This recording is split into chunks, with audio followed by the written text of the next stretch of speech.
Romanos capítulo 7, versículo 18 a 20 diz: Porque eu sei que em mim, isto é, na minha carne, não habita bem algum. E com efeito, o querer está em mim, mas não consigo realizar o bem.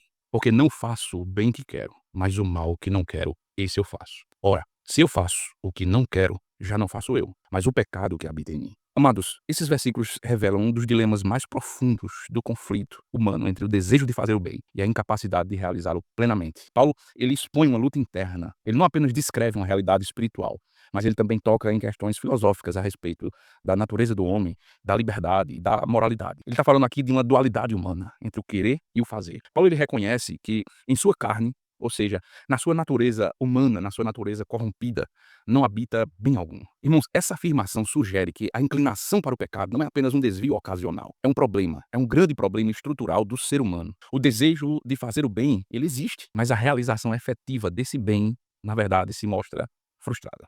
E ele reflete um paradoxo que pode ser visto tanto na teologia cristã quanto em sistemas filosóficos. O homem sabe o que é certo, deseja praticá-lo, mas frequentemente ele age contra a sua própria consciência. Isso é um fato. Esse conflito ele pode ser comparado, por exemplo, à visão de Platão sobre a alma dividida. Em sua alegoria, ele fala sobre a carruagem. Platão ele descreve a alma como um cocheiro que conduz dois cavalos. Um simboliza as paixões, paixões descontroladas. O outro representa a razão. A luta entre esses dois impulsos reflete a mesma tensão que Paulo ele descreve. A razão e a vontade direcionadas para o bem, mas constantemente são sabotadas por tendências inferiores. Veja, o pecado como um poder que habita em nós. É isso que Paulo está falando. Paulo ele conclui que esse fracasso não é meramente uma fraqueza espiritual.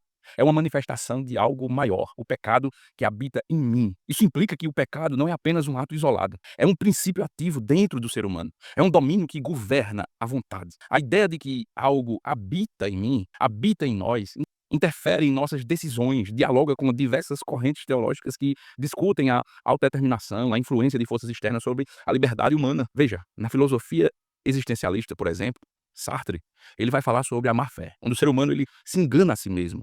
Ele justifica suas ações erradas ao invés de assumir a sua real responsabilidade e total por cada ação que você faz. Para Paulo, essa má-fé seria o próprio pecado operando no homem, escravizando sua vontade. A solução? Um poder maior do que o pecado. A boa notícia é justamente essa. Paulo, ele não encerra sua reflexão no desespero, mas ele aponta para uma solução nos versos seguintes de Romanos 7 e 8. A redenção em Cristo. Ele ensina que a libertação dessa condição não vem do esforço humano, vem exatamente da ação do Espírito Santo. Isso se alinha, irmãos, à visão cristã de que o homem por si só não pode se salvar necessitando da graça divina. Se nós olharmos para essa questão sob a ótica filosófica, nós vemos um dilema clássico. Até que ponto o homem é capaz de superar suas próprias limitações morais apenas com a força da sua vontade? Escolas filosóficas como o estoicismo pregavam o autocontrole absoluto, enquanto o cristianismo aponta para a necessidade de uma transformação espiritual externa à natureza caída do homem. A conclusão que a gente tira disso tudo, irmãos, é que a luta continua, mas há uma esperança. Paulo ele descreve essa experiência como uma experiência que é universal. Todos, em algum momento, vão sentir essa frustração